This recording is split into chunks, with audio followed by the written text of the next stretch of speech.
O nosso tema é Teologia do Evangelho.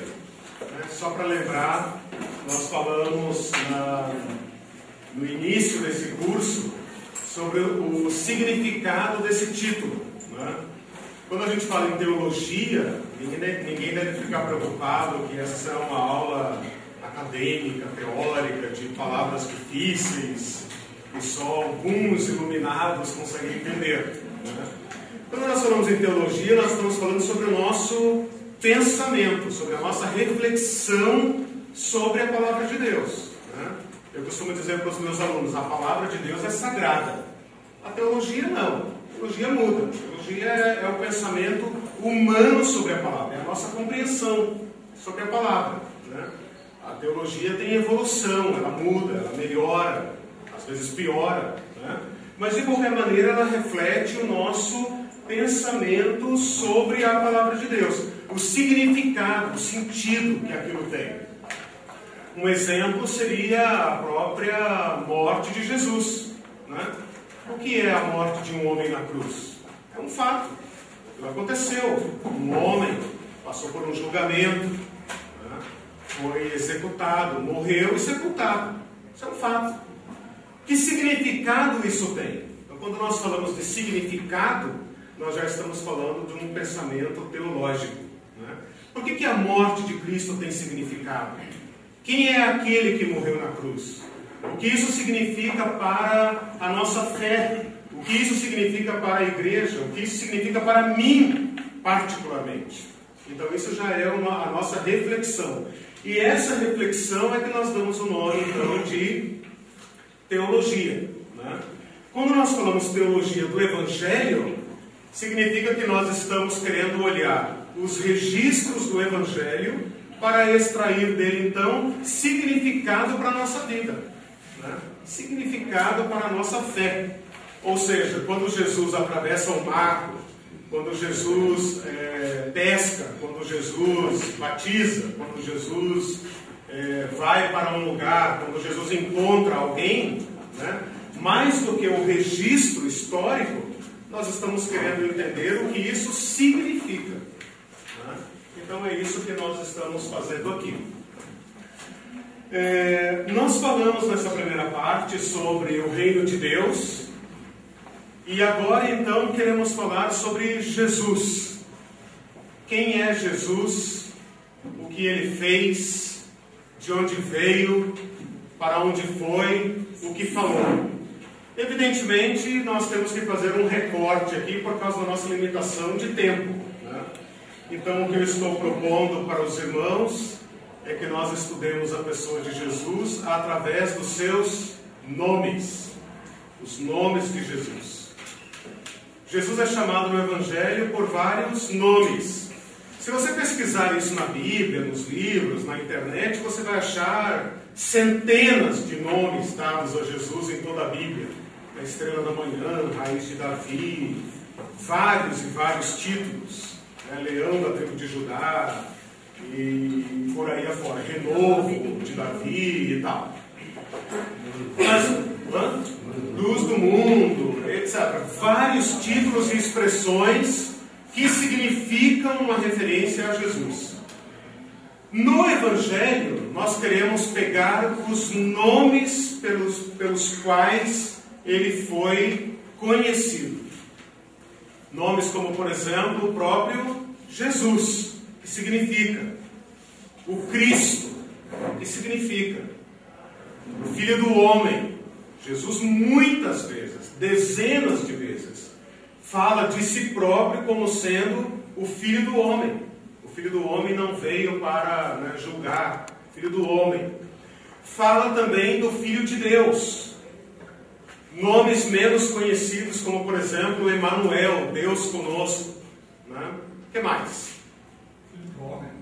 Filho do homem, filho de Davi. Aí já são títulos não constantes no Evangelho. Mas pegar o Evangelho, no Evangelho. No Evangelho de João é chamado de Verbo, de Logos. O Cordeiro de Deus, em João, esse é o Cordeiro de Deus. Messias é o Cristo. Messias é uma outra tradução para a palavra Cristo. Interessante que Cristo, nós vamos estudar isso depois com mais detalhes, mas Cristo acaba se tornando um nome próprio, né? Acaba se tornando um nome próprio para Jesus. Começa com Jesus ou Cristo, né? Depois acaba se tornando Jesus Cristo, ou Cristo Jesus, ou apenas Cristo, né? Todos esses nomes têm significado, eles não foram inventados no Evangelho, né? Eles transmitem algo sobre Jesus. Entenderam o que nós vamos fazer e por onde nós vamos, assim, o traçado desse curso? Né? Para começar, vamos falar então um pouco sobre a pessoa de Jesus. Vamos fazer um reconhecimento geral, né, da pessoa de Jesus. Quem ele é, né? Onde nasceu, quem eram seus pais, onde viveu, por onde andou, quem é ele, né? E eu queria começar com um versículo fora do Evangelho, um versículo intrigante, só para provocar nossa reflexão, né, nossa capacidade teológica. Um versículo que Paulo fala em 2 Coríntios capítulo 5. Nós conhecemos bem o contexto, né? É aquele que fala assim: se alguém está em Cristo é nova criatura. É um versículo que nós usamos bastante para evangelização, para pregações de arrependimento. 2 Coríntios capítulo 5, versículo 14, vamos começar no 14, fala assim: pois o amor de Cristo nos constrange, nos impede, quando nós pensamos assim: um morreu por todos, logo todos morreram. E ele morreu por todos, para que os que vivem não vivam mais para si mesmos, mas para aquele que por eles morreu e ressuscitou. Agora presta atenção nesse versículo 16. Assim que nós, daqui por diante, a ninguém conhecemos segundo a carne. E se antes conhecemos a Cristo segundo a carne, já agora não o conhecemos deste modo. E assim, se alguém está em Cristo, é nova criatura. As coisas antigas já passaram. Eis que se fizeram novas. Ou eis que tudo se fez novo. Esse texto já reflete uma teologia a respeito de Cristo, né?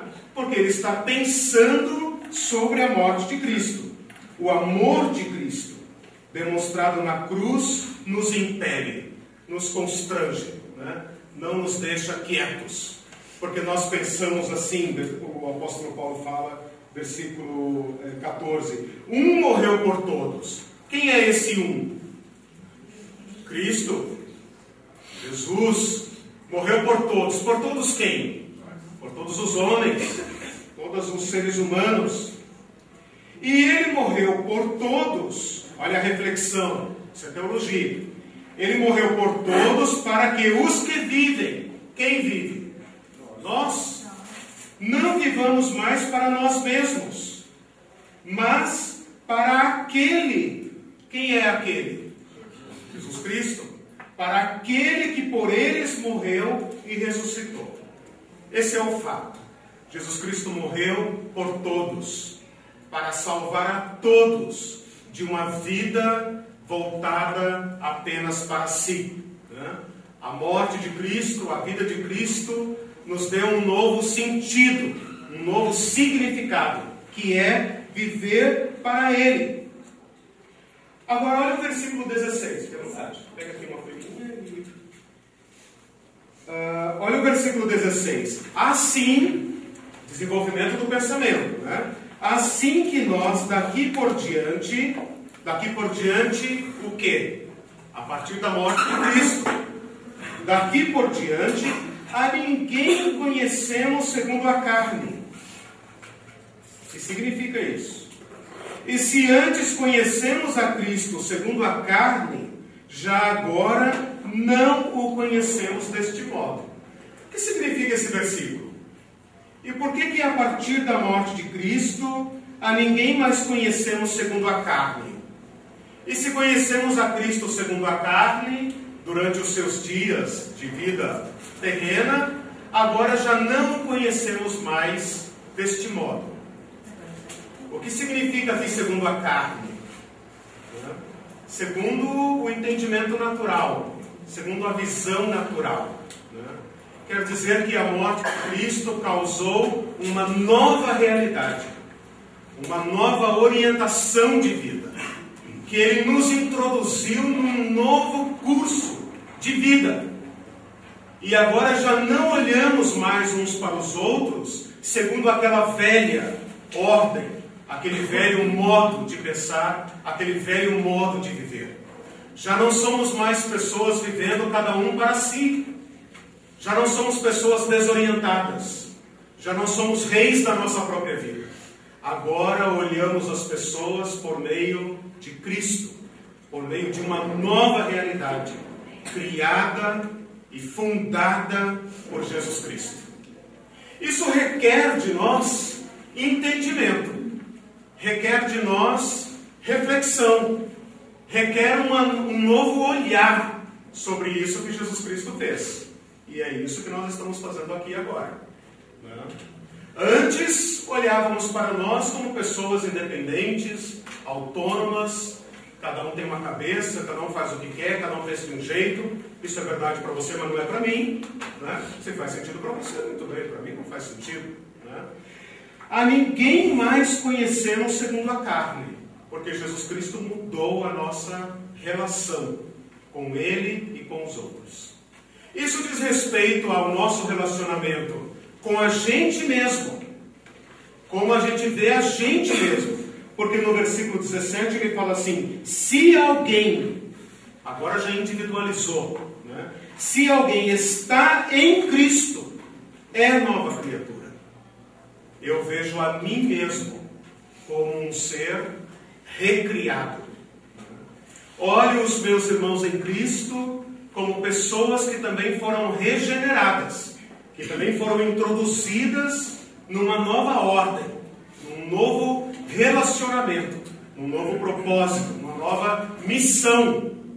E olho as demais pessoas, todas as pessoas, por esta ótica também. Porque depois no versículo 18 ele vai dizer: Deus estava em Cristo. Antes, Deus nos confiou o ministério da reconciliação. Então olhamos também as demais pessoas por meio de Cristo. E as olhamos como pessoas que são chamadas por Deus para uma reconciliação que Ele fez por meio de Cristo, e confiou a nós. Entenderam isso? Cristo muda tudo. Cristo muda a nossa identidade, muda a nossa realidade, muda o nosso relacionamento com Deus, muda o nosso relacionamento com os irmãos, muda o nosso relacionamento com o mundo. Tudo isto como um projeto, um programa do amor de Deus. É por isso, irmãos, que nós temos que começar a pensar nesta aula, neste curso, sobre quem é Jesus Cristo. Porque ele fala também sobre Jesus Cristo no versículo 16, dizendo assim: se antes conhecemos a Cristo segundo a carne, conhecemos a Cristo segundo a carne, já agora não o conhecemos deste modo. O que significa esse versículo? E o que significa conhecer a Cristo segundo a carne? Vamos pensar em duas opções aqui. Alguém arrisca um pensamento? Antes conhecemos a Cristo segundo a carne, e já agora não o conhecemos mais deste modo. O que significa isso? Pessoalmente, ou em carne. Conhecer a Cristo pessoalmente. Ok. Manuel. Agora o Espírito me comanda, Então nós temos aqui já as duas linhas de pensamento. O Espírito Santo, na verdade, nos revela. Certo. Seria por aí, agora, Certo. atualmente. Então nós já estabelecemos aqui as duas linhas. Uma é eu, segundo a carne, conhecer a Cristo. Quem é Cristo para mim, antes de conhecer o amor de Deus? Eu, segundo a carne. Ouvia falar desse homem invisível, misterioso, morreu por você na cruz. O que significa isso? Conhecer a Cristo segundo a carne. Agora já não o conheço mais deste modo. Agora abriram os meus olhos e agora mudou tudo. Esse é um testemunho universal de quem conhece a Cristo. Não é? Antes o conhecia de um modo. Agora a minha mente abriu. Meus olhos abriram. E agora eu fico pensando como eu não entendia antes. Não é? Mas tem essa outra linha de pensamento também, que é o Cristo em carne. O Cristo em carne. O Cristo que habitou entre nós em carne. E que estava realizando uma nova missão, uma nova obra, um novo caminho, né? Um ministério que Paulo chama aqui de ministério da reconciliação, que ele estava realizando na sua própria carne, e que nós não o temos mais entre nós em carne.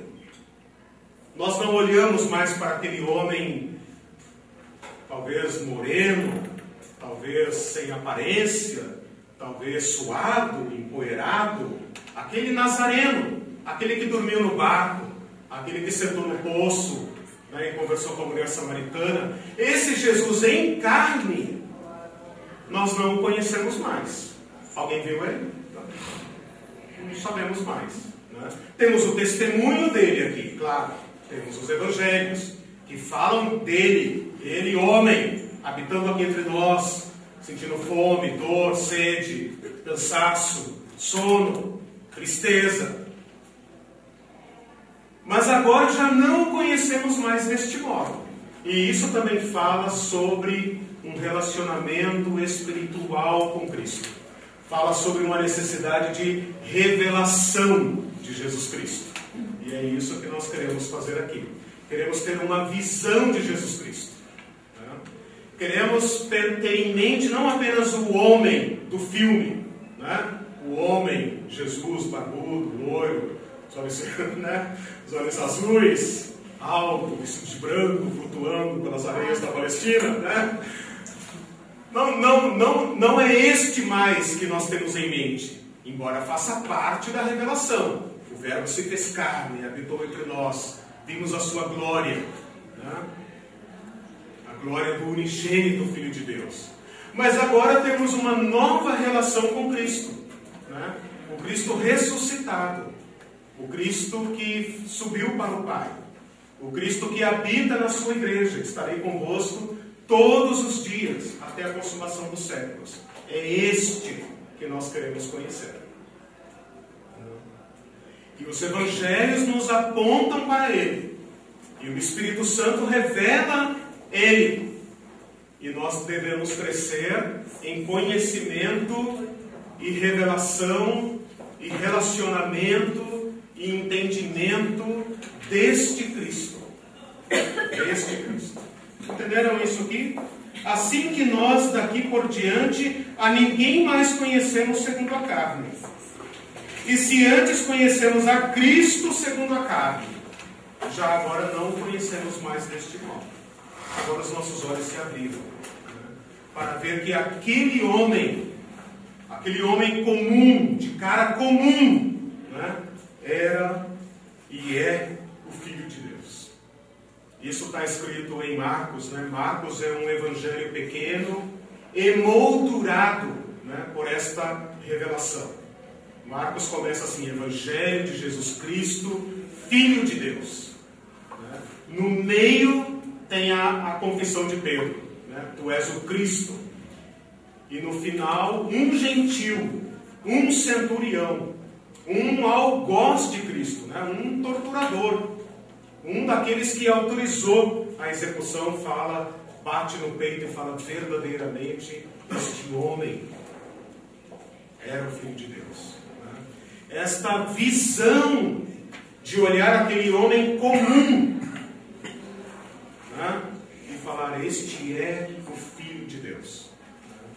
Quando Pedro, lá em Mateus 16, fala: tu és o Cristo, o Filho do Deus vivo, o que é que Jesus responde para ele? Bem-aventurado és tu, Simão Bar-Jonas, porque esta revelação veio do Pai. Dizer que Jesus é o Cristo é possível, porque as pessoas estavam olhando aquele homem dizendo: ele tem alguma coisa aí que dá para a gente apostar, né? Pode vir a ser um bom candidato, é carismático, é popular, as pessoas gostam da palavra dele, né? Discursa bem, dá pão para os pobres e tal. Então, falar que Jesus é o Cristo, o Messias, vá lá. Mas é o Filho de Deus, aí já tem um salto, né? Um salto impossível. De onde deduzir que este homem é o Filho de Deus? Que salto é esse, Pedro? Da onde você tirou uma ideia dessa? Dizer que é o Cristo, tudo bem, porque tinha vários Cristos na época, né? Vários candidatos a Cristo, né? Alguns mais violentos, outros menos violentos, né? Alguns mais exóticos, como João Batista, talvez, né? Pessoas daquele tipo. Mas daí a dizer: tu és o Cristo, Filho de Deus, opa, aí já deu um salto. Por isso Jesus fala para Pedro, né? Isto não é carne e sangue quem te revelou, né? Mas meu Pai que está nos céus. Quer dizer, não é uma revelação dessa, só pode vir de Deus. Como a gente pode olhar para um homem e dizer: tu és o Filho de Deus? Ou como João fala lá em João 1, né? O verbo se fez carne, habitou entre nós e vimos a sua glória. Que glória! Que glória pode haver em carne humana? Que glória pode haver num mero homem? Vimos a sua glória, glória como do unigênito Filho de Deus. Isso é intransponível. Não se passa de um homem para Deus, a menos que Deus venha aos homens, né? A menos que Deus revele quem Ele é, né? Tudo bem até aqui? Nesta introdução? Entenderam qual o caminho? O homem, Jesus Cristo, o homem. Nós podemos pensar em Jesus apenas como filho de Maria, o filho do carpinteiro, né? Mas muitas pessoas olharam para o filho de Maria, o filho do carpinteiro, e viram algo mais, né? Viram algo mais. E o seguiram, e o amaram, e o adoraram, né? Entenderam? Vamos lá, as primeiras manifestações. Vai falar um pouco sobre humanidade, né? Sim, hoje é isso. É aí que nós estamos chegando, né? Quem é esse Cristo? Quem é esse Jesus? A necessidade que nós temos de conhecê-lo, de ter revelação, né? Que o Espírito Santo lance luz sobre a pessoa de Cristo e nos diga quem é Ele, esse nosso Salvador. Quem é Ele? É interessante como que ele conquistou os primeiros discípulos, né? Os discípulos tinham que ter alguma coisa. E sobre André, é interessante, né? André, ele estava lá, né, tranquilo. Aí o Senhor falou: você é assim. Ele logo declarou, né? Esse é o Filho de Deus. Jesus Cristo atendeu muitas expectativas. Nós vamos ver isso nos nomes pelos quais ele foi conhecido, né? Por exemplo, o nome Cristo, que nós, né, atribuímos a ele, foi atribuído a ele desde o começo, né? É um nome carregado de significado e de esperança. Então, esse Jesus do Evangelho não foi o único a se levantar e dar esperança ao povo. Muitos fizeram isso. E muitos tinham seus seguidores. Muitos rabinos tinham seus seguidores. Então, aquele início da revelação, né? Achamos o Messias. Opa, o Messias, vem ver. Não é assim que começa lá em João, né? Vem ver. Foram e ficaram com ele. Mestre, onde mora? Venham comigo, vejam onde moro, né? Onde estou acampado, onde estou hospedado. E ficaram com ele. E no outro dia ficaram com ele e falaram com outros, olha, a mulher samaritana, né? Olha, achei um homem que tem me revelado tudo o que eu sou, tudo o que eu tenho feito. Porventura não será ele o Cristo? O que essas passagens mostram? Que havia uma grande esperança, né? Uma grande expectativa formada ao longo do tempo, ao longo da história, ao longo do sofrimento, de que alguém vai se levantar um dia, né? O Deus de Abraão, de Isaac, de Jacó vai se lembrar das suas promessas, vai se lembrar do seu povo e vai levantar um que vai nos salvar. Então, quando Cristo aparece, quando Jesus aparece e recebe o testemunho de João Batista e começa a angariar alguns discípulos, ele imediatamente desperta a atenção, né? E a gente vai ver essa tensão e essa dúvida a respeito de Jesus durante todo o Evangelho. É esse o Cristo? Mas o Cristo não vem de, né, e tal, o Cristo não vem de Belém? Mas não, dizem que o Cristo vai aparecer de repente no meio do povo. E quando ele vier, nem saberemos de onde ele veio. Mas as autoridades não falam que ele é o Cristo. As autoridades não creem nele. Mas pode porventura alguém fazer o que esse homem faz, se Deus não estiver com ele? Então essa dúvida, essa tensão a respeito de Jesus está registrada por todo o Evangelho. Quem é esse homem? Aquela passagem em que as pessoas abandonam Jesus, né? Mestre, que discurso esquisito que o senhor está falando? Comer carne e beber sangue? As pessoas não querem ouvir isso. Teus eleitores estão indo embora. E Jesus fala, vocês também querem ir? Né? Tudo isso mostra uma tensão. Eu estou falando isso para que ninguém pense, como nos filmes, né? Que todo mundo está ali bonitinho, atrás de Jesus, esperando o reino de Deus se manifestar, e então eles vão criar a igreja, e a igreja vai fazer missões e tal. Tudo isso é um longo processo. Um longo processo. Muitos seguiram a Jesus por motivos os mais variados possíveis. Né? Os mais variados, os mais estranhos. E alguns vão ficando pelo caminho, né? Tipo, não o que a gente estava pensando, não é? Os próprios discípulos não entenderam isso. Né? Mas isso mostra para nós também uma revelação progressiva, né? Uma revelação progressiva, uma compreensão de Cristo, uma compreensão, né? Até um ponto em que eles falam, não, esse é o Filho de Deus, esse é o Senhor, esse é aquele a quem nós esperamos, ele cumpre as promessas, é um outro reino, um outro messiado, mas é ele. E esse é o testemunho do Evangelho. É ele a quem nós aguardávamos. Agora, para nós que estamos aqui, né, quem é esse Cristo? Quem é esse que dizem que está nos salvando? E que nos salvou por meio de uma morte? E o que isso tem a ver comigo? Quem é esse Cristo a quem nós servimos? Quem é esse Cristo a quem nós esperamos? Quem é Ele? Né? Então nós precisamos também de iluminação do Espírito Santo aqui, porque Ele não está conosco em carne. Né? E se nós não o conhecíamos antes e o conhecemos agora, é porque houve uma revelação que não veio de carne nem de sangue. Não é porque um homem está falando, um pastor, um professor está falando, que vai produzir em nós a revelação de Cristo. A revelação de Cristo continua sendo obra do Espírito.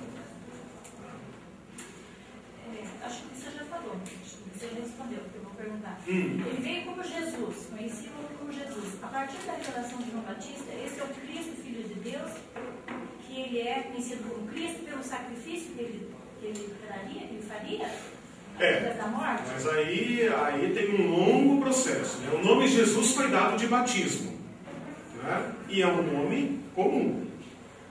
O nome de Jesus, o nome O simples fato dele se chamar Jesus não significa tudo. Né? Não contém toda a revelação. Não contém todo o significado da pessoa de Jesus. Né? O Cristo vai surgindo na medida em que ele é reconhecido. Por exemplo, porque veja, quando nós falamos Cristo, nós temos que lembrar que isso é igual a Messias, que significa ungido. E quando nós estudarmos esse nome aqui, né, ungido, quando nós estudarmos esse nome, nós vamos ver que ele tem uma longa história, um longo conteúdo, que ele carrega séculos de profecia. E quando esse nome, então, Messias, Machia, né, aqui é grego, né, e aqui é hebraico. Não, Yahvé é outro salmo, né, outro salmo. Mas esse nome aqui, quando atribuído a Cristo, implica, envolve, pressupõe uma longa revelação. Essa é a palavra de Pedro. Tu és o Cristo, o Filho do Deus vivo. Ou em Marcos, tu és o Cristo. Significa dizer, tu és o Machia de Deus. Tu és o ungido de Deus. Todas as profecias estão sobre você. Quando Jesus fala lá na sinagoga de Nazaré, o Espírito do Senhor está sobre mim, pelo que me ungiu. O povo entendeu. Tanto entendeu que quiseram matá-lo. Né? Tu te fazes, tu és daqui, rapaz. Tu és ali da carpintaria da esquina ali. Vai falar isso em Nazaré. Né? Lá em Jerusalém, tudo bem, ninguém te conhece. Mas aqui, cara, né? Teu pai era dono da esquina ali, tuas irmãs, teus irmãos, tua mãe e tal, não sei o quê. Tu és um ungido? Tu é de Nazaré, rapaz. Pode vir alguma coisa boa, né? De Nazaré, diz o Natanael, né? Porventura pode vir alguma coisa boa de Nazaré? De Nazaré não se levanta profeta. Nazaré é ralé, né? Ralé. Entendeu? Então, esta atribuição, tu és o Cristo, é um salto, é uma revelação. Tanto é que Jesus não permite que eles divulguem. Olha aí que coisa interessante. Isso é chamado no estudo dos evangelhos como segredo messiânico. Imediatamente depois que Pedro fala, tu és o Cristo, Jesus lhe ordena, não divulguem, a ninguém digam tal coisa. Por quê? Porque o nome tem conteúdos e expectativas as quais Jesus não vai cumprir. Ele vai dar um novo significado a esse nome aqui. Né? Não fui ungido para libertar Israel do jugo romano. Né? Não fui ungido para dar pão aos pobres. Eu fui ungido para libertar os homens dos seus pecados e reconciliá-los com Deus. Né? Então ele vai dar um novo significado a um nome comum. Né? Esses são os nomes principais, né, de Jesus no Evangelho e na própria Bíblia. Né? Outros nomes são menos usados. Né? Mas cada um deles rico de significado. Mas como é que fica a parte do precursor? Jesus tinha que ser conhecido, mas o precursor fez ele mais conhecido. O precursor, sim, ele é considerado o cumpridor daquela profecia que prepara os caminhos do Senhor. Né? Endireitai as veredas do Senhor. Né? Esse foi um modo como Deus apresentou e testificou e homologou. Né? João Batista foi levantado por Deus para fazer um barulho estrondoso na Palestina, um homem de modos rudes, de uma pregação violenta, né? Que sacudiu a normalidade, a rotina da Palestina. Né? E ele se levanta como profeta. E em João está escrito o seguinte: és tu o Cristo? Não, não sou. És tu o profeta? Não, não sou. És tu quem te fazes ser? Ele fala: eu sou apenas a voz do que clama. Atrás de mim, né, vem o poderoso. Eu não sou nada. Eu não sou nada, eu não sou digno nem de engraxar o sapato dele. Né? Atrás de mim vem alguém a quem vocês não conhecem. Né? Então ele prepara o povo para homologar quem é Jesus. Quando Jesus é batizado, ele é publicamente apresentado. Né? Isso está lá em João, está nos batismos e tal. O próprio João fala: eu não o conhecia, mas o Senhor me revelou, aquele sobre quem vir descer o Espírito Santo é este. Né? E quando ele vê, ele dá testemunho de João. E alguns discípulos de João migram para o grupo de Jesus. E Jesus abandona João e começa um ministério solo. Né? Mestre, os discípulos de João ficam com ciúme, né? Mestre, aqueles a quem você batizou está ali do outro lado. Fundou uma outra igreja. Ele está ali batizando. E João fala: convém que ele cresça e que eu diminua. Né? Eu já cumpri meu papel, já cumpri minha tarefa. Né? Agora eu vou saindo de cena, né? E ele vai subindo, ele vai aparecer. Ele é o prometido. Agora é interessante essa confissão de João. E aí depois que ele é preso, está ali perto para morrer, ele manda um discípulo para conferir se aquela mensagem que ele viveu, acreditou, era realmente aquilo, porque ele entrou em parafuso. Né? Que bonito isso, né? Um evangelho real, né? De homens reais. Né? O João pensa o seguinte: bom, eu já estou com a corda no pescoço. Né? A minha única missão era anunciar o precursor. Né? Agora vem esse Jesus que... Né? Ele é o Cristo, mas o Cristo é alguém poderoso, é alguém que vai libertar o povo. Ele se junta com a pobraiada, né? Os pobres, famintos, ensina mulheres. Que tipo de Messias é esse? Né? Então João, né, isso mostra a humanidade, a realidade, a dúvida, né? A realidade do ser humano, né? A realidade nossa, né? Creio, porém tenho dúvidas, né? Creio, mas tenho angústias. Creio, mas, né? Eu joguei tudo nesse homem, né? É a mesma angústia nossa, né? Quem de nós, exatamente, né? Quem de nós não pensa assim: Senhor, és tu mesmo, né? Vai me salvar mesmo? Nessa situação agora, vai salvar mesmo? Vai ser fiel mesmo? Né? Seu amor vai me proteger mesmo? Né? Quem de nós não, né? Então está lá o nosso irmão João Batista, né? O nosso patrono, né? Patrono das nossas angústias, né? Nosso padroeiro, né? Padroeiro de todos os que têm angústias, que balançam na sua fé e falam: Senhor, está fazendo coisas tão esquisitas que eu já não sei mais nem o que eu creio. Né? Quem de nós, né, não olha para Jesus às vezes e acha ele estranho? Né? Os discípulos acharam Jesus estranho muitas vezes. Né? Voltas para lá? Senhor? Tipo, o Senhor não se encaixa no meu perfil de um salvador. O Senhor faz coisas muito estranhas. Né? Tem uma frase daquela Teresa de Ávila, né, que foi uma mística da Idade Média, muito famosa, né, contemporânea da Reforma, né, que era uma seguidora de Jesus assim, implacável, né, ela queria servir a Jesus até a morte. Né, e conta uma situação do diário dela, lá, da biografia dela, que ela estava indo numa carruagem fazer alguma coisa e os cavalos tropeçam e ela cai na lama, né? E diz que ela briga com Deus e fala assim: o Senhor trata muito mal os seus amigos, né? Por isso que o Senhor é tão incompreendido, porque se trata assim os seus amigos, né? Então essas brigas com Deus assim, né? Tipo, Deus às vezes faz coisas muito estranhas, né? Quem de nós não treme nas bases às vezes pensando nas coisas que Ele pode fazer, os caminhos pelos quais Ele passa, né?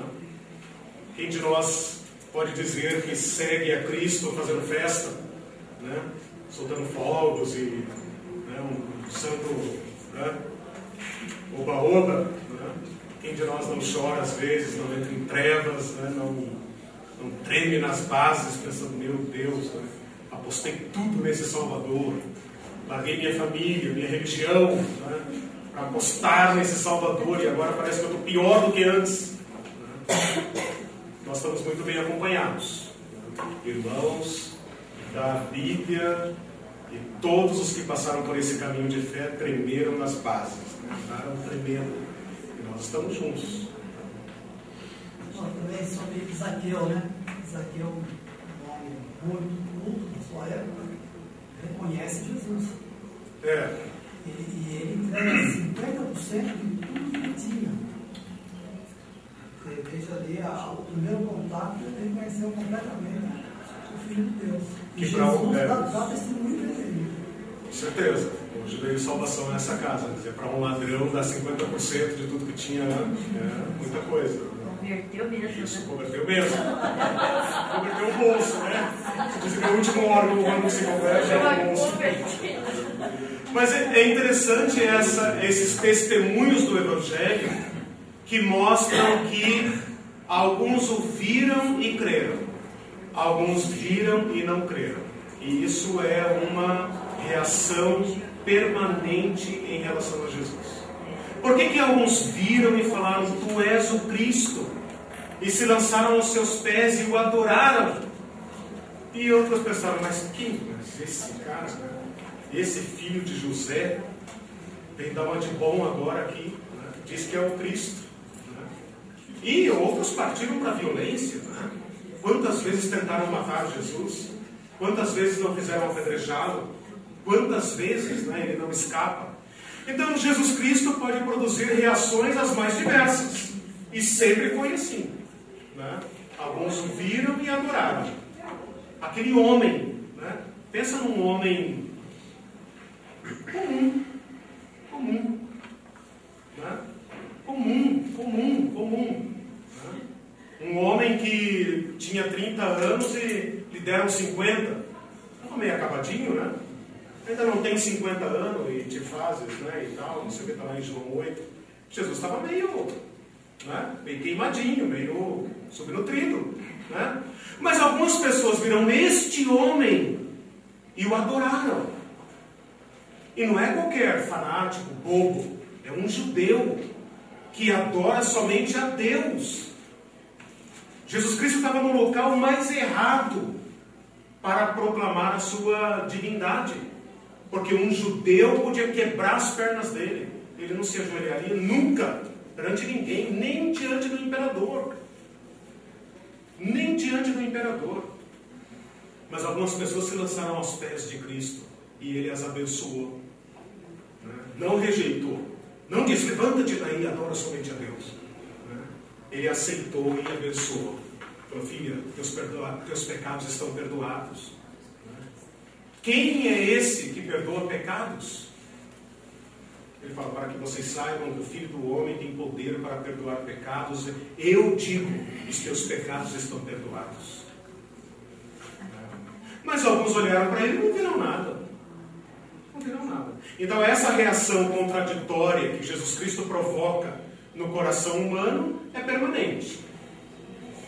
Alguns vão ouvir sobre ele e vão cair prostrados dizendo, achei. Eu acho belíssimo esses testemunhos de batizandos aqui em cima, né? E fala, achei.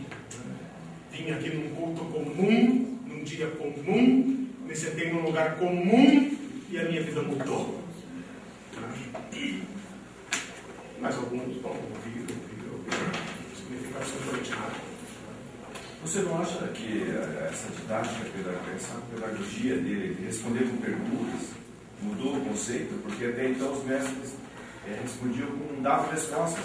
E ele passou a ele, nessa proposta dele, ele passou a responder com perguntas. Isso não questionou, não fez com que mudou? Olha, irmão, na verdade, Jesus usou métodos bem populares. A contação de parábolas, os dilemas, aquelas controvérsias lá do final da vida dele em Jerusalém, né? Tudo aquilo era muito comum entre os mestres. Né? As colocações, o conteúdo do que ele falava que era inédito. Né? mas a metodologia, a prática, era tudo muito usual. Né? Se a gente ler ali o final dos evangelhos, né, depois que Jesus entra em Jerusalém, e ele vai ao templo diariamente, e no templo ele sempre tem debates, né? Mestre, é lícito pagar impostos ou não? Né? Mestre, entre nós tinha um homem, uma mulher que se casou com o irmão, papapá, e tu o que dizes? Né? Esse tipo de controvérsia era comum. No pátio do templo estavam ali os rabinos e tal, com os seus grupos, né? Alguns grupos maiores, alguns grupos menores, mas Jesus estava ali entre eles. Né? A coisa estranha é que ele não pertencia a escola nenhuma. Então isso gerava muita dúvida. Né? De onde veio esse homem? Quem é o mestre dele? Né? Será que ele estudou na escola do fulano, na escola do fulano e tal? Ele é esquisito. E ele é popular. E as pessoas gostam do que ele fala. Né? Então, a particularidade de Cristo estava mais no conteúdo do que ele falava. Né? No material, não tanto na forma. Né? A forma, acredito que ele usou o que era usual. Né? Aquela pergunta dele, quando ele fala: também lhes farei uma pergunta. O batismo de João era de Deus ou dos homens? E aí ele se retira, dá um tempinho para a gente pensar, tempo, né? E eles se retiram de lado e falam: se dissermos de Deus, ele vai dizer, então por que não creram? Se nós dissermos dos homens, o povo vai ficar furioso conosco. Vamos fazer o seguinte: dizer que não sabemos, a gente mata essa, né? A gente mata essa. Chegaram para ele e disseram: não sabemos. Jesus também lhes responde: também não lhes direi com que autoridade faço estas coisas. Isso é um artifício comum. O que Jesus apresentou ali? Um dilema. Né? Você é obrigado a responder. Um dilema. É um enigma. Né? Um tipo de charada. Né? E eles tiveram que se posicionar. Se respondessem, Jesus responderia. Então, assim, esses artifícios eram amplamente dominados pelos mestres. O que eles ficam intrigados é com o conteúdo do que ele fala, porque a interpretação que ele dá da lei é totalmente inédita. E quem ensinou esse homem? Quem é o mestre dele? De onde ele vem essa sabedoria? Isso é inédito.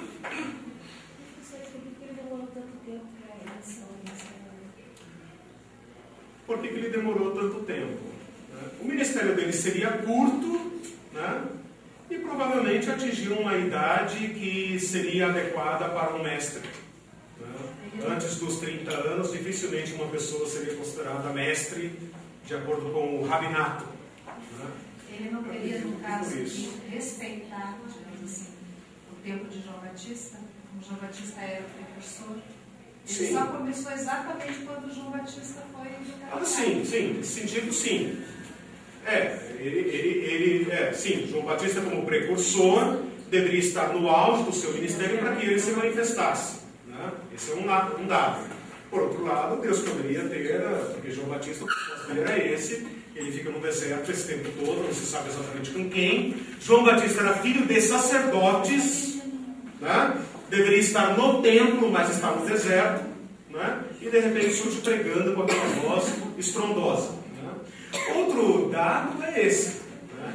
Que um rabino tinha uma longa formação, né? E que provavelmente Jesus tivesse aparecido com uma idade muito fora, muito precoce, né? De repente não teria tido a repercussão que teve, ou não teria sido aceito, né?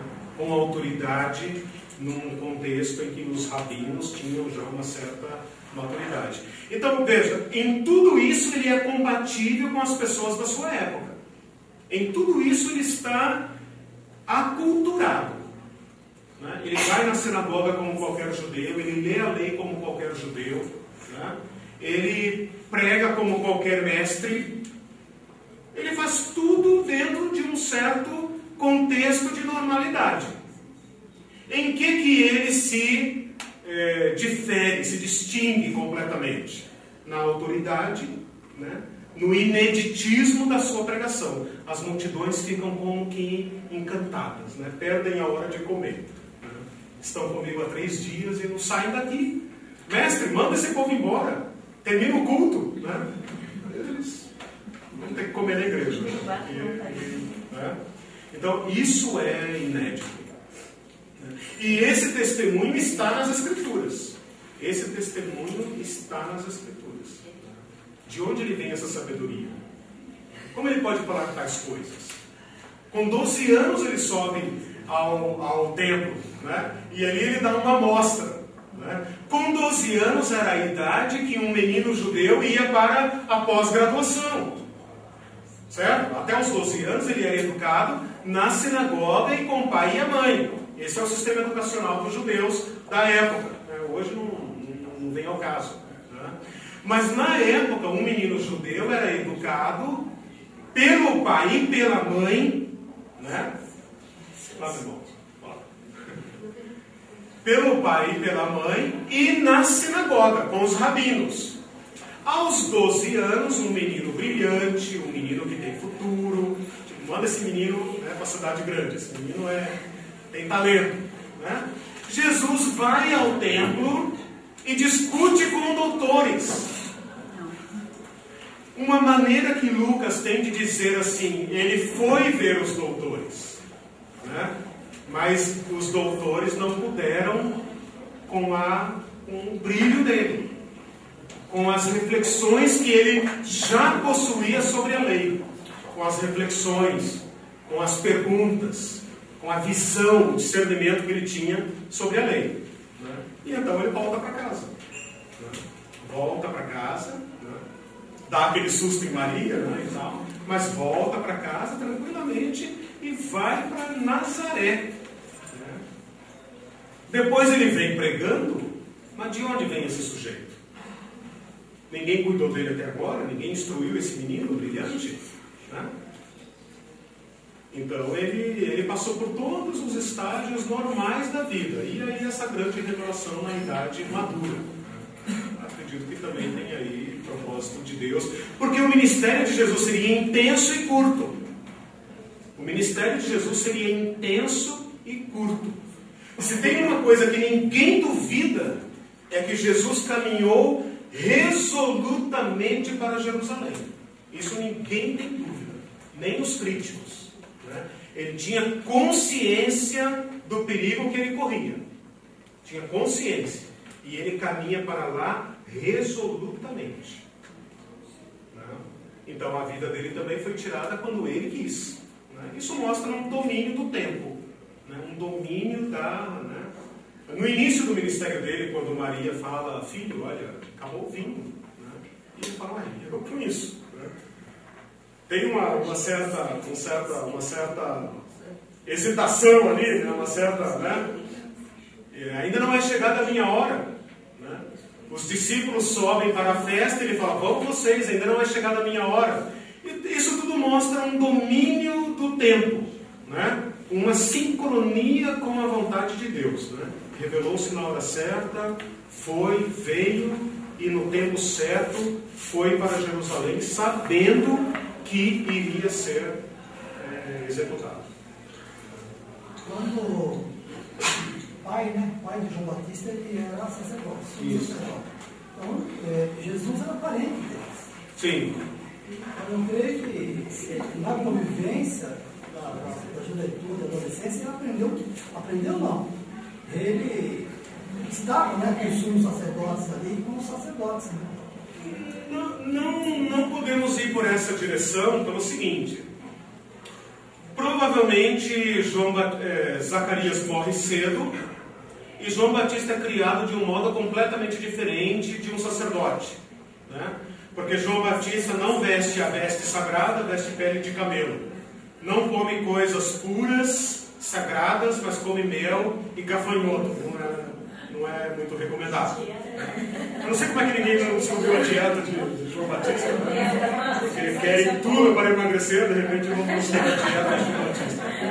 A de Daniel e a de Jesus já existe, né? Dieta de Jesus, dieta de Daniel, né? Mas a de João Batista ninguém fez ainda. Mel e gafanhoto. Então assim, João Batista já está num certo exílio. Né? E Jesus é de outra região e de outra tribo.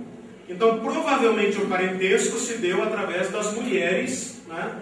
Mas isso não representa nenhum tipo de convivência e tal. Tanto que João Batista não conhece Jesus.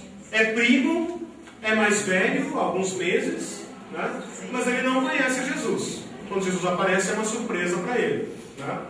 Não tem nenhuma convivência, aparentemente eles não tiveram contato nenhum. Mas aí como é que ele sabia sobre Jesus? Sobre a criação da mãe, relaçou isso com ele.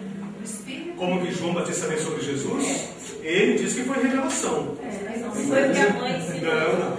E era prima, Não, pode ter tido contato com algum acontecimento. Pode ter tido contato com acontecimentos.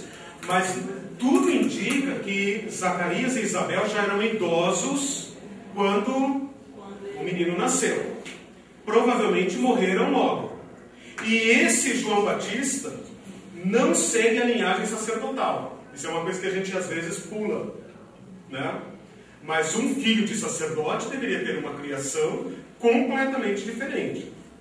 Deveria ser criado para o sacerdócio, né? E ele é encontrado na sua vida adulta totalmente fora da linhagem sacerdotal.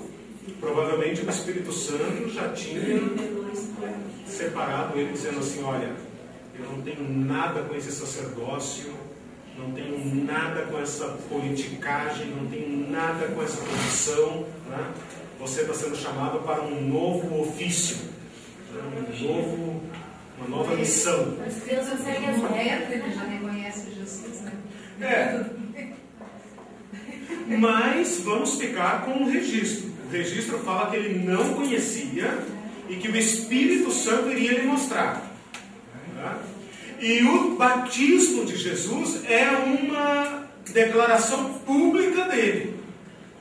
Porque ali se ouve, ali se vê a descida do Espírito Santo. Nós sabemos quantos viram e o que viram. Às vezes os filmes mostram a pomba descendo. A Bíblia diz descendo como pomba. Não sabemos o que foi visto. Não sabemos o que entenderam, né? E um som que nem todos também entenderam. Nem todos perceberam. Mas aqueles a quem foi dado o sinal entenderam. Este é o meu filho amado, em quem tenho prazo. Testemunho público do pai a respeito do filho. E então Jesus poderia ter começado ali mesmo a sua pregação, né? Tipo, sou eu, né? Mas ele é levado para o deserto pelo Espírito, né? É filho, né? Então vamos botar isso à prova, né? E vai para o deserto, levado pelo Espírito, né? O Espírito de Deus leva Jesus para o deserto, né? A gente quer ser cheio do Espírito Santo, achando que o Espírito Santo vai nos levar para o paraíso, para Paris, né? O Espírito de Deus levou Jesus para o deserto, para o encontro com o demônio, né? Para os combates mais cruentos, né? Colocou Jesus em extrema fraqueza, né? E em extrema fraqueza deparou-se com as tentações, né? E nesta fraqueza venceu pela palavra de Deus, pelo Espírito de Deus, mostrando-nos o caminho, mostrando-nos aonde estão as fontes da nossa força, né? Nem só de pão viverá o homem, mas de toda palavra que procede da boca de Deus. E o diabo também cita a palavra, que é incrível, né? Que a palavra estava na memória de Satanás, né? Satanás cita a palavra de Deus. Que perigo, né? E Jesus combate com a palavra, com discernimento. Então não basta nem saber a palavra, tem que ter discernimento. São coisas muito graves, né? Muito sérias, né? Que Satanás tenta Jesus na palavra. Está escrito, né? Aos teus anjos darei ordem a teu respeito, atira-te daqui. E mostra de um modo espetacular para essa plebe aí, esse povo que, né, não entende nada.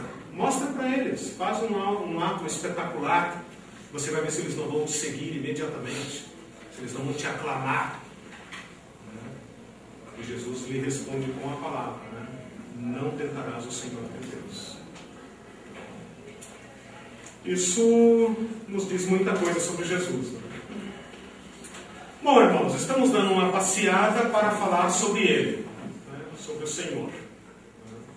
Importante a gente ter um tempo de reflexão sobre quem é Ele, sobre esse Jesus que desce ao ventre de Maria. E às vezes nós não temos esta consciência clara, Nós estamos é tão mais fácil conhecer o Cristo humano, o Cristo dos Evangelhos, o Cristo dos filmes, que nós esquecemos que há um Deus aqui, um Deus que é Pai, Filho e Espírito Santo,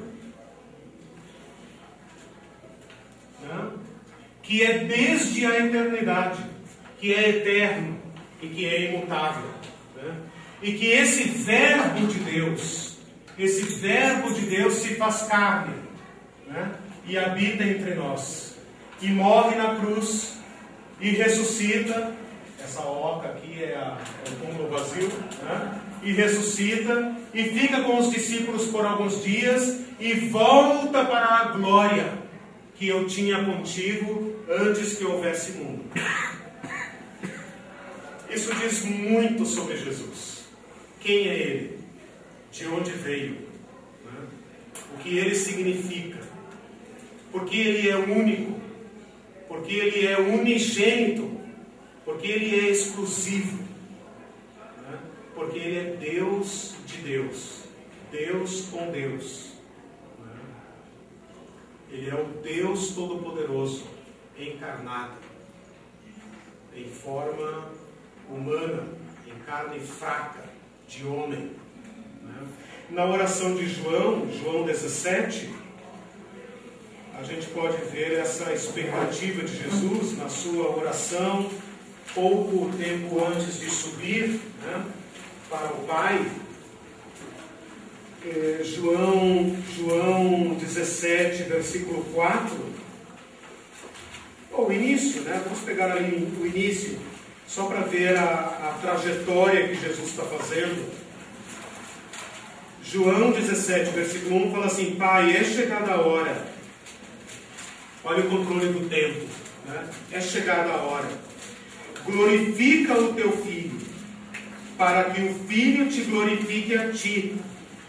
Versículo 2: Assim como lhe conferiste autoridade sobre toda a carne, a fim de que ele conceda a vida eterna a todos os que lhe deste.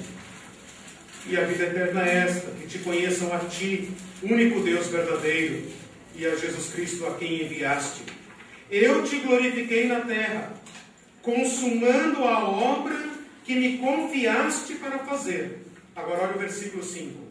E agora glorifica-me, ó Pai, contigo mesmo, com a glória que eu tive junto de ti, antes que houvesse mundo. Manifestei o teu nome e tal, e tal, e tal.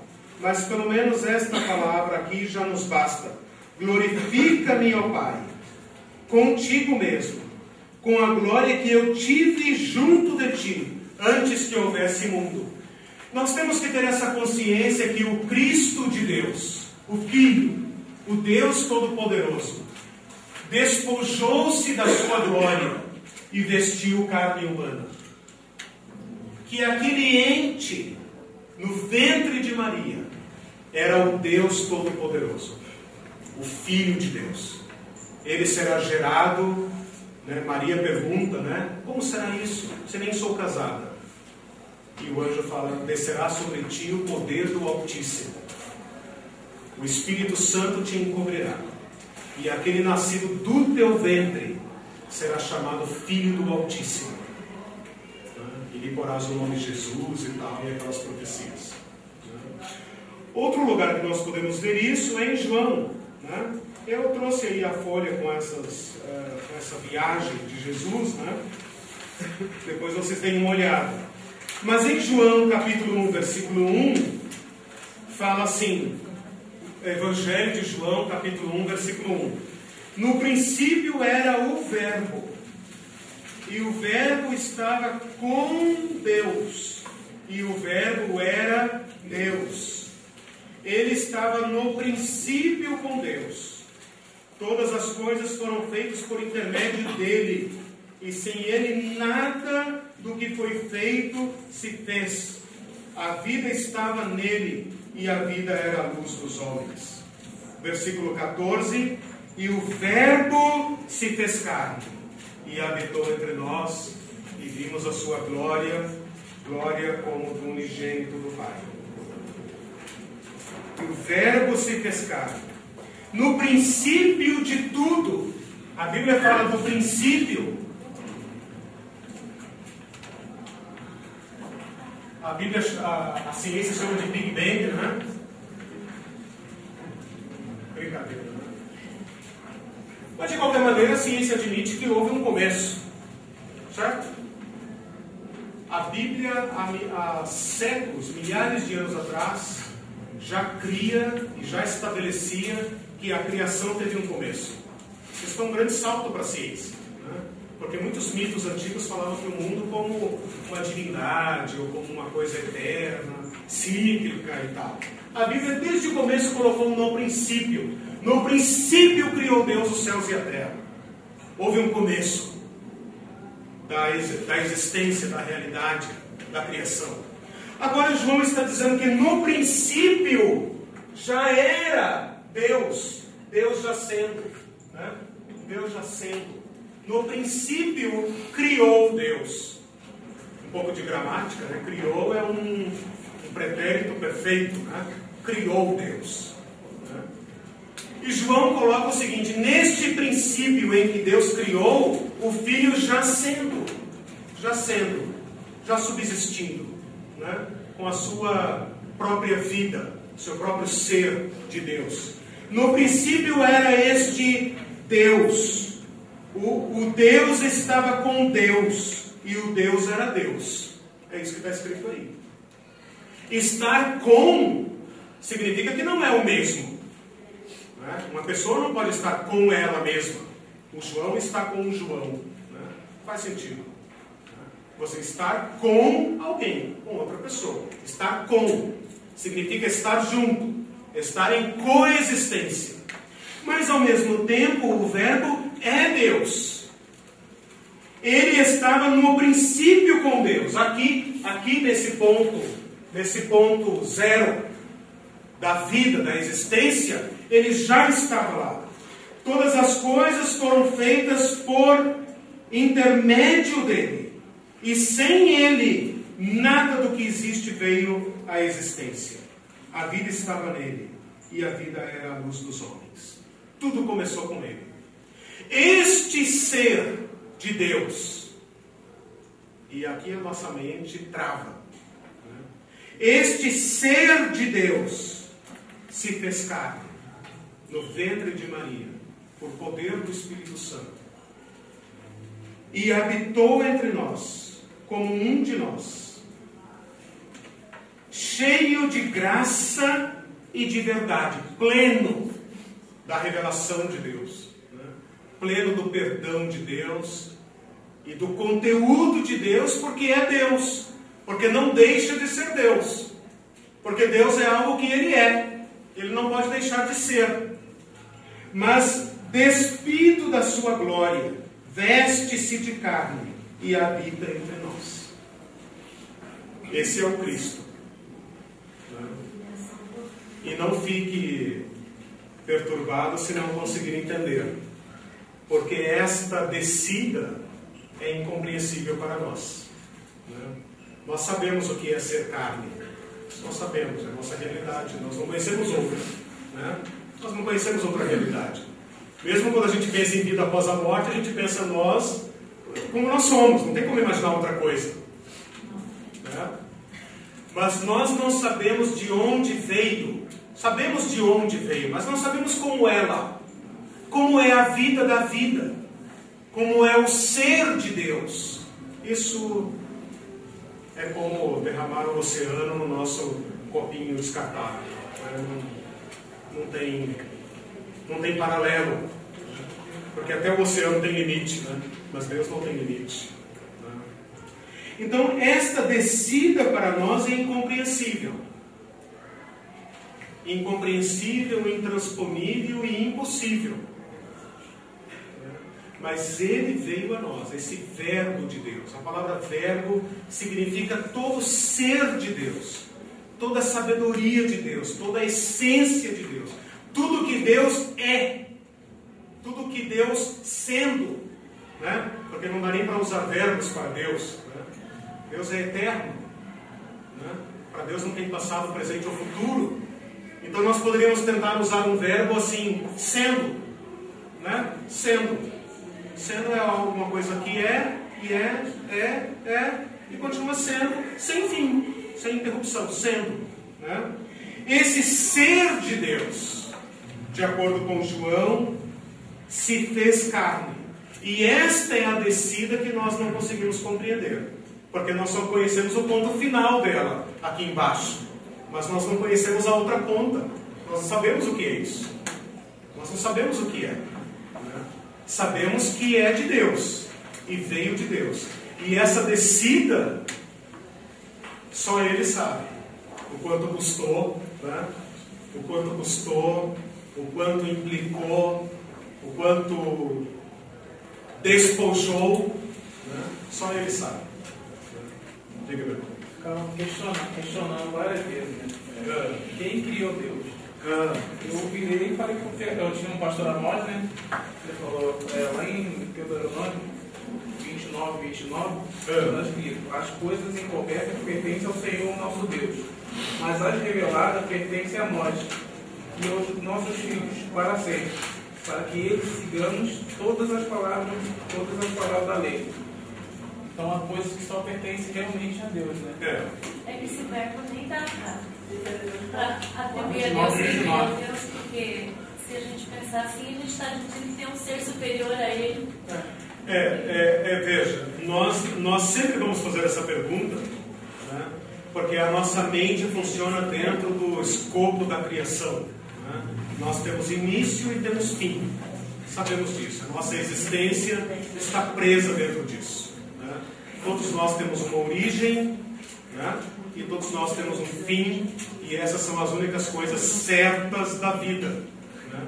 Então, dentro desta nossa realidade, que é a única que nós conhecemos, nós não temos como atravessar esse abismo entre nós e Deus e conceber uma vida sendo, conceber o que é vida da vida, conceber o que é não ter princípio, né? Algumas pessoas tentam representar Deus assim, como um círculo, né? Um círculo. Onde começa o círculo?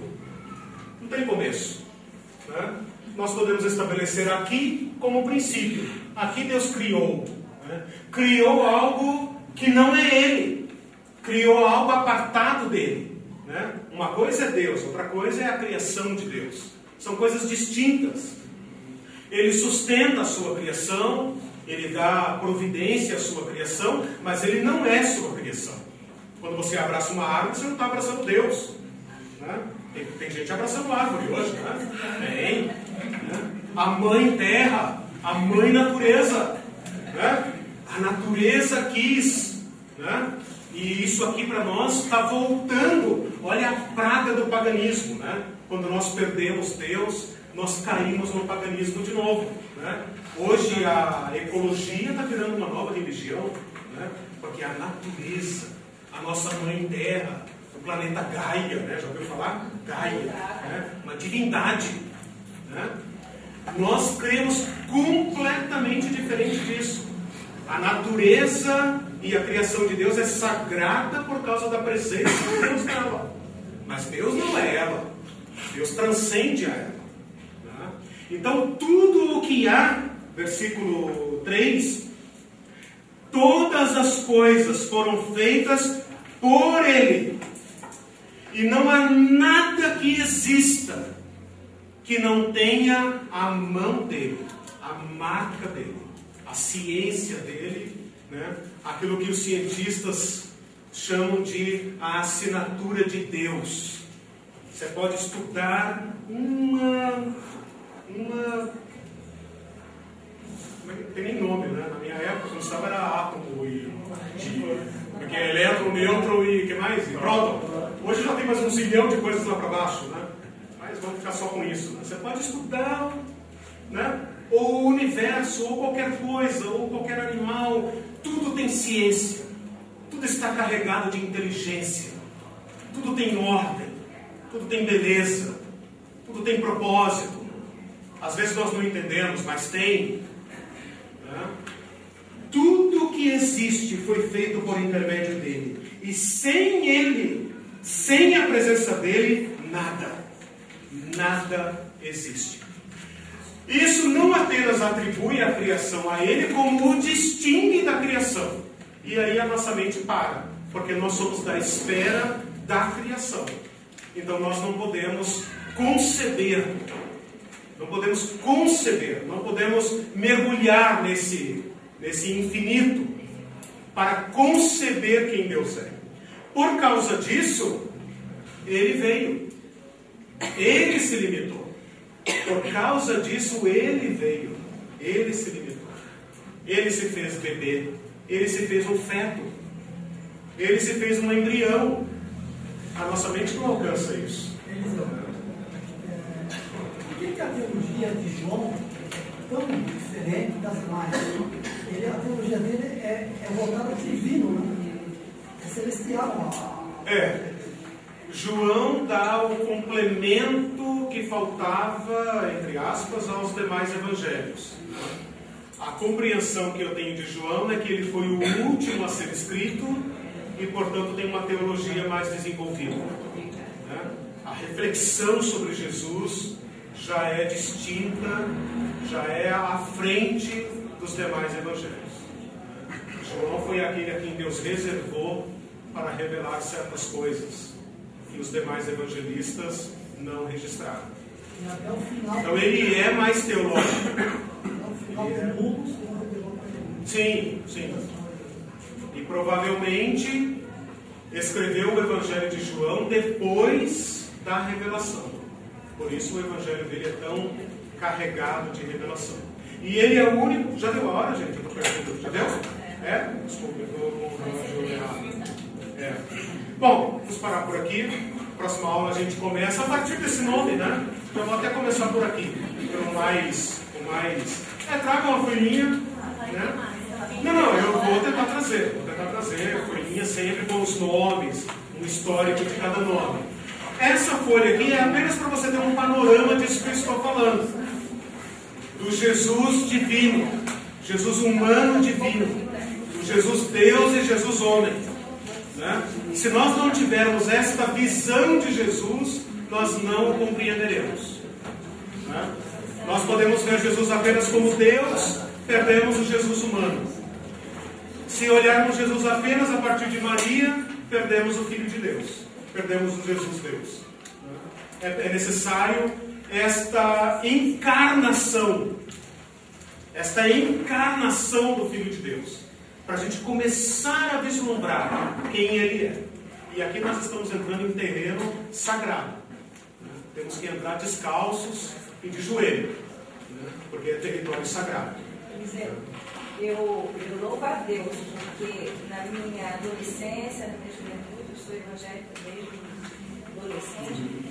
Na nossa época não tinha esse tipo, ninguém falava de Jesus, não. Eu nunca tinha ouvido falar, eu aprendi isso agora, depois de, sabe, um ciclo interessante, não falava. Essa compreensão vai avançando, as perguntas vão aumentando. Aquilo que se ensinava na escola bíblica, né, há 30, 40 anos atrás, hoje já não é suficiente, as pessoas têm mais perguntas. Então nós temos que ir mais fundo. Né? E esse é um convite para vocês também. Vamos orar. Ela já saiu do hospital, a notícia que nós temos, vamos continuar orando. Saiu ontem, a irmã me trouxe o recado aqui, já saiu está em casa, assim que... Quem não assinou a folha, assina ali depois. Quem chega depois para entrar na chamada, Senhor nosso Deus, entregamos a Ti tudo isso. Só o Senhor pode nos mostrar como comer essa palavra do Senhor.